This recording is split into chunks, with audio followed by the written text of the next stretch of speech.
Hello book lovers, and welcome back or welcome to Nat Cat's Bookish Cafe. Today I'm here to do my March TBR. Full transparency, February was not a good month for me. Was definitely in a pretty big reading slump that took me the majority of the month to get out of. I'm hoping that I have overcome that obstacle and that I am back at it again and ready to read lots and lots of books. That being said, I am not taking part in any sort of readathons this month. I definitely just need a bit of a brain break. I'm focusing just on my TBR game, which is of course Lezerin Egedisnicht, which is based off of Mensch Egedisnicht, which is very similar to the American Parcheesi. As always, I will go ahead and link above my playlist for my TBR, where you can also see the instruction video with all of the rules in it. But of course, it is rather simple to grasp, so you should be able to get along just fine watching me play. Usually at the start of the video, I go through what I had selected a couple months ago. In this case, that would have been January, and I did not play my game in January. So I'm not going to start off with a reward or a punishment. I will say that I am pulling a reward over from last month, which allows me to double up on prompts, but no new rewards, no new punishments. We will be starting with just our usual 5 rolls. After I do my rolls for my TBR game, I will go ahead and select my next challenge book out of my cup, which I'm very scared to do because I did not start the challenge book of February yet. So 1 month into this challenge and I'm already behind, but that will go ahead and be here at the end of the video. Pretty straightforward month. So without further ado, let's go ahead and go to Natalie by the game board and we will see roll number 1. All right, everyone, here is our game board. I hope I put all the pieces in the right spot because there are a lot of pieces on the board right now, which for sure makes me a little bit nervous because as the rules go, if I knock someone out, I do have to add an additional roll, and I don't want that this month. So fingers crossed that we get some good rolls and that we don't knock too many people out. So let's go ahead and go into roll number 1 out of 5. We're starting off with a fantasy and we got a 1, so we're not moving that guy, we're moving this guy. Roll a 6-sided die. So this means I will pick 6 fantasy books and I will roll a die 1 through 6, and that will go ahead and select the book that I read. All right, guys, so here are my 6 books. I just realized I don't have my dice with me. Where is it? All right, so here are my books and my 6-sided die. So we have Madeline Miller's Galatea on here, which is a very short story, so that would be nice to get. Then we have the 3rd book in the Inheritance trilogy by N.K. Jemisin, which I would love to read because book 2 was a 5-star, but that book is also over 500 pages. I will say this is the bind up, but the last book is still over 500 pages.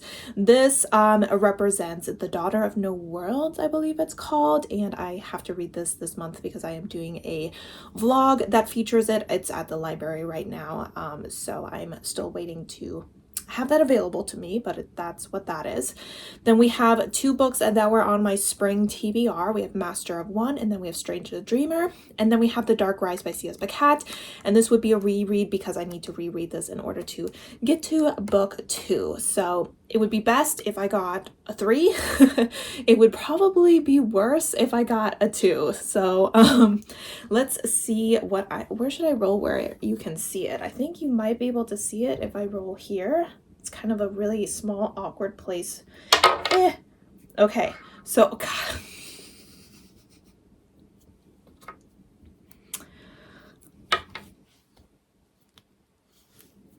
All right, well, that's happening. All right, so for roll number 1, we got a fantasy, and we were to roll a 6-sided die, and you went ahead and saw me do that and get, I don't want to say screwed over, but like the worst option. The longest option is the one that I got, and I got the Kingdom of Gods, I believe is what this third book here is called. Yes, the Kingdom of Gods by N.K. Jemisin, the third full-length novel here in the Inheritance trilogy. And as you can see, I already have it tabbed out, if I could just get that. So this is what I need to read. It is definitely over 500 pages, so I am very intimidated. However, I will say that I gave a book 5 stars, and so I am really eager to continue with this series. I really do enjoy N.K. Jemisin's work and find her world building to be really comprehensive, and I want to say, go through her stories relatively quickly. So hopefully this won't set me behind too much. I will be honest, I have no idea what the third book is about. The second book, I went into it blind. It took place 10 years after the first book, and I was perfectly fine, so I'm gonna go ahead and go into it blind again. But in the first book, we were following a woman who was the daughter of a woman who had abdicated the throne. It's a very powerful family that she is descended from, even though they claim not to be the overrulers of this kingdom. They very much are. However, one day after both of her parents have passed away, her grandfather calls her to the capital and asks her to compete against her 2 cousins to become the next heir to the throne. She has been living in a country that has been ostracized by all the other countries that are trying to find favor with the capital, because her mother had left the capital. This country that she had fled to kind of paid the price for that, and so she has been very much outside of everything, and suddenly being thrown into everything right in the center of it has her very overwhelmed. She does not want to do this. She's like, I'm gonna fail, I'm gonna die. But luckily for her, this powerful family has some gods imprisoned, and these gods are hoping to help her if she helps them in return. So had a really great time with the first 2 books, and am very excited to see how N.K. Jemisin wraps up this trilogy. Moving on to roll number 2 out of 5. We got a romance. And another one. I guess we're rolling tiny numbers today. All right. And this is an audiobook. Roll number 2 was a romance, and that was to be an audiobook. And I've actually decided to select We Are the Ants by Sean David Hutchinson. And this is one of my books for my These Books Will Self-Destruct list. I did make a goal on my 2024 bingo board to try and read at least 3 of these. And I think I only have until July to do so. So I decided I would go ahead and read this as an audio book because I just don't foresee myself getting to it physically. This is a YA kind of sci-fi story. I believe it is queer as well. We seem to be following a young man whose life is just really not that great, and one day he's contacted by aliens, and they kind of give him the option if they save humanity or if they destroy it.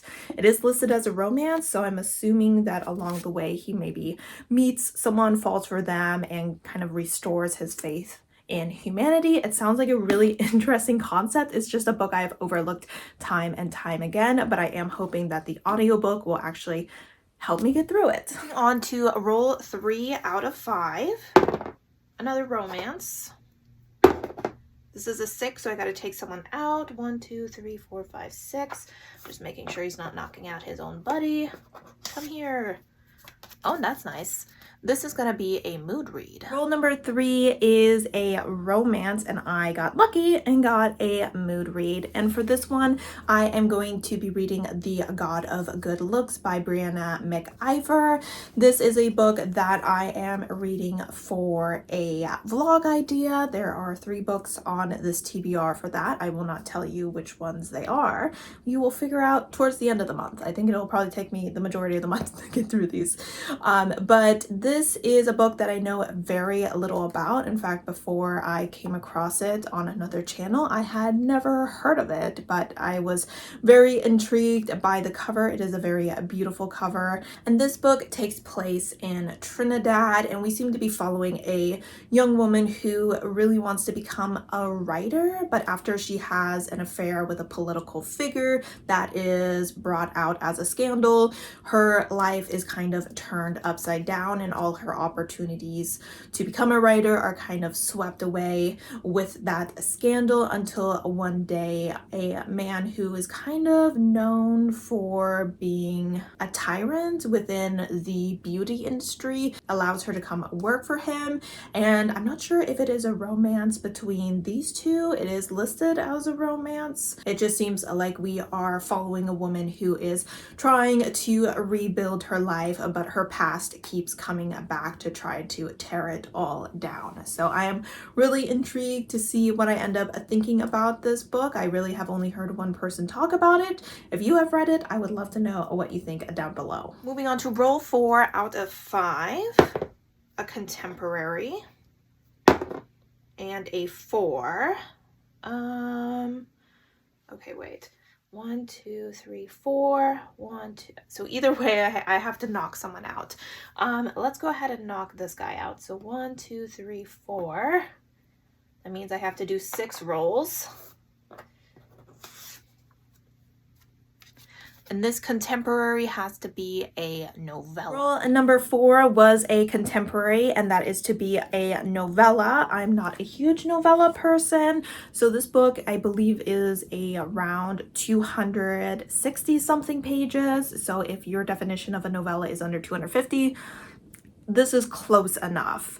And I will be reading Where There's Smoke by Cole McCade. This is the 5th book, I believe, in the Criminal Intentions series. I still need to read the 4th book here in February, so need to get on that.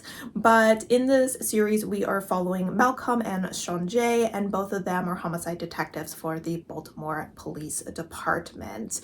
These are a collection of rather short stories. Each one is following a different murder, but you can definitely see how everything is coming together. And over the last few books, we have been hinted at someone possibly leaving hints for one of our characters at the crime scenes, and I'm pretty sure that in these next couple of books that will become one of the main plots, and I'm very excited to be continuing with the series. I absolutely love Cole McCade's writing. These books are queer. It is a very slow burn between our two characters. So far here in the first few books that I've read, there has been really no romance, but you can definitely tell that the two of them are attracted to each other despite being rather different in their even beliefs and life experiences, and even ages, because there is a bit of an age gap between the two of them.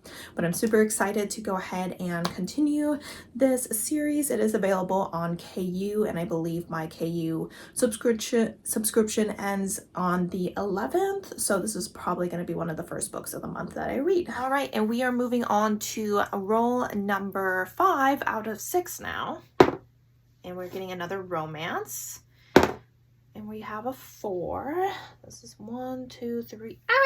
Wait, 1, 2, 3, 4. God dang it. Okay, I think I jinxed myself by saying I don't want to knock anyone out. Story of my life. Come here. All right, a romance that features mythical creatures. Next, we got another romance, and this was to feature mythical creatures in it. And I have decided to select The Daughter of No Worlds by Carissa Broadbent. And this book I'm getting from my library, so I will hopefully have it in the next week. It's on its way to me.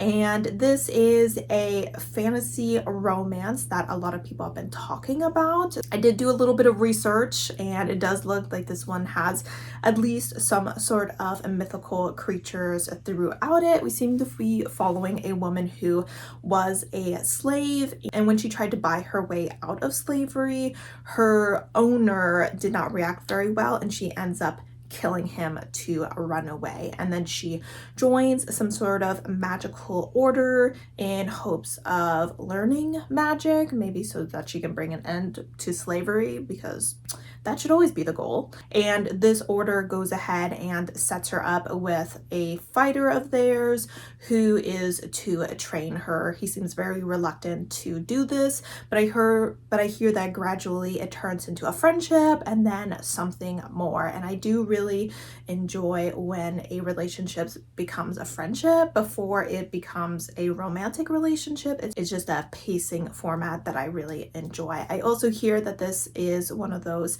fantasy romances that does a relatively good job with like plot and world building and not just romance. And I am kind of the type of person who likes fantasy with romance rather than like romance with fantasy. So I am hoping that I enjoy this. I think the book is somewhat long and that the books get longer throughout the series, but I am gonna go ahead and be optimistic. All right, so we are on roll 6 out of 7. I'm getting just contemporary and romance for some reason.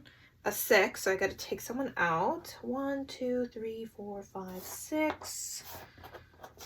All right, and this is a contemporary that has mental health representation. And for roll 6, we went ahead and got a contemporary that is to have mental health representation in it. Am I going to be stretching this a little bit? Possibly. I am choosing A History of Fear by Luke Dumas.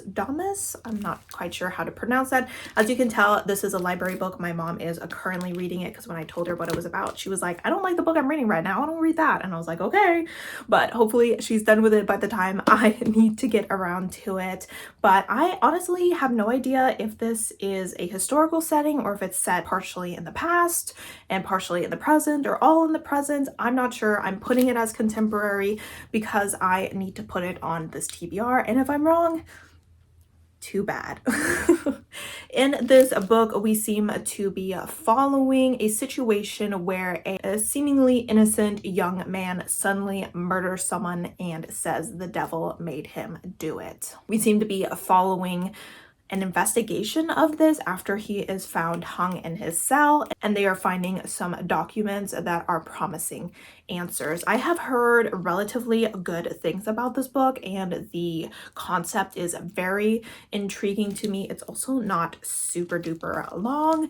I have just been thinking about this book so often lately that I am very excited to go ahead and get to it. All right, and what is hopefully our final roll here? We have a sci-fi, something a little different, and a 4. So I'm moving this guy. 1, 2, 3, 4. Haha, no more out. A cat pick. I'll have to see where my cat is. All right, so here are my 4 books, and as you can tell, they're not all sci-fi, and this is because I'm gonna go ahead and be doubling this up with the prompt of romance for an audiobook, which obviously means you already know which one has been selected, but you get to watch my cat pick a book anyway because he's got a job to do. So the first one is With You Forever. I don't own the first 2 books, but these first 2 are actually part of a series, so it would be nice to go ahead and continue on with those. This is part of the Bergman Brothers series, and this is part of the Regency fairy tale series, the 10,000 Stitches. Then we have the We Are the Ants, and this is actually part of my These Books Will Self-Destruct, and I haven't gotten to any of those.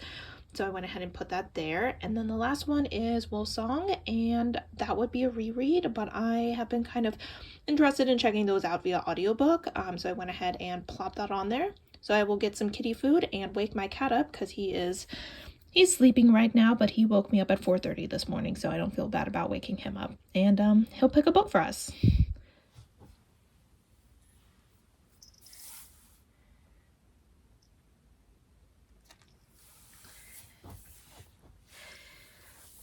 Alrighty, so Locanator has chosen We Are Ants. I'll let him finish eating.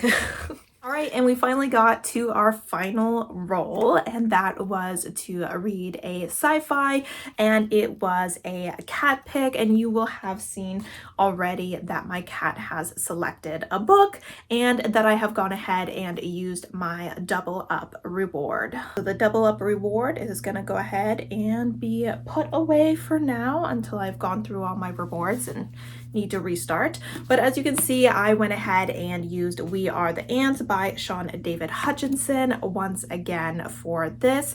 I thought it was kind of funny with this reward. Technically, I only need to fulfill the 2 prompts using one of the genres selected, but this is technically a sci-fi and it has romance, so I doubled up on the genres as well. So that's fun, but this is the final book that I am putting on my TBR, and since it's on there twice, I definitely need to get to it despite not having picked up an audiobook in maybe about 20 days.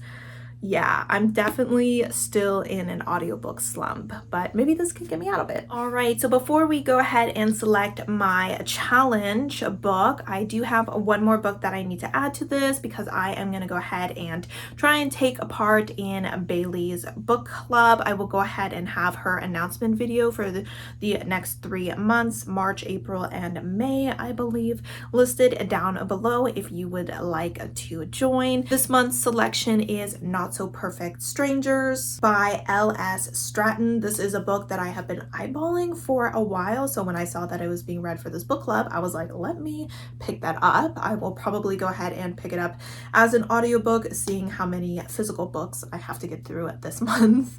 And this seems to be kind of a domestic thriller where we are following 2 different women from domestic violence situations, and I'm assuming that they kind of team up to take care of their abusive husbands. So consider me intrigued. I'm super excited to get to this as well as discuss it at the live show. All right, so challenge cup. Last month I selected IQ 84 by Haruki Murakami, and it is over 900 pages, and as you can tell, I have not started it yet. So I had a little bit of trouble at the library where the book went missing, and so I ended up getting it way later in the month than I expected, and at that point I was already very well into my reading slump as well as behind on my TBR, so I just never prioritized this book. But obviously I will go ahead and start my very long journey of reading these long pages that are so full of words, like all books are full of words, but this one just seems to have so many of them. So this will continue to be on my TBR. I just want to remind everyone that if I happen to select Don Quixote out of that cup, I do not have to read it until I finish this book, because I'm not reading 2 books that are over 900 pages at the same time. No thank you. All right guys, I'm really scared. I'm not even joking. I just feel like I'm going to spend my whole entire year being behind on this challenge with like no chance in hell of ever catching up. All right, this is 1. Okay, yes, so this is 1. Let's have him facing the camera so he can look at how much damage he's done. All right, so does that say, that says Don Quixote by Cervantes. See, this is why I made this rule. That cup hates me. Look at his creepy little face. He's probably possessed by a demon. Well, too bad. So I'm not reading this. So I'm putting this aside right now. That was crazy. Okay, well, let's try this again. All right. Yeah, there. Look at his creepy little eyes. All right, this one.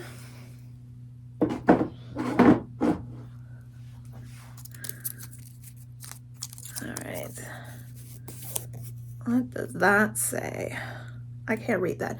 Beautiful Boy by David Shelf. Okay, so this is one of the shorter books. I don't own it, so I have to go ahead and get it from the library, but I put this one on here because of the topic. This seems to be following the point of view of a father who is losing his son to drug addiction. So that is gonna be very depressing to read. I guess it's a good thing that spring is coming and the days are brighter and sunnier so that I don't feel like I'm too depressed reading this sad story in the dark and in the rain. But that is the book that I will be reading for my challenge prompt. I will hopefully get it quickly from my library and not have any issues like I did with IQ 84, and I will probably go ahead and try and make some progress in it this month, but I make no promises because I really have too much going on. I don't even know what I'm doing to myself at this point. All right, so here are the physical books. Just a reminder that this is a bind up, but I guess it can represent all the books that aren't here, which includes No Perfect Strangers, The God of Good Looks, and Daughter of No Worlds, as well as A Beautiful Boy, which is my new challenge book. Oh, and then When There Is Smoke by Cole McCade. So we got a lot to do, and so I better get reading like ASAP. I would love to know if you have read any of these books here, what you thought of them. I would also love to know what your plans for March are, what books you're really looking forward to getting to. As always, thank you so much for supporting my channel by watching my videos, and I hope to see you next time. Bye!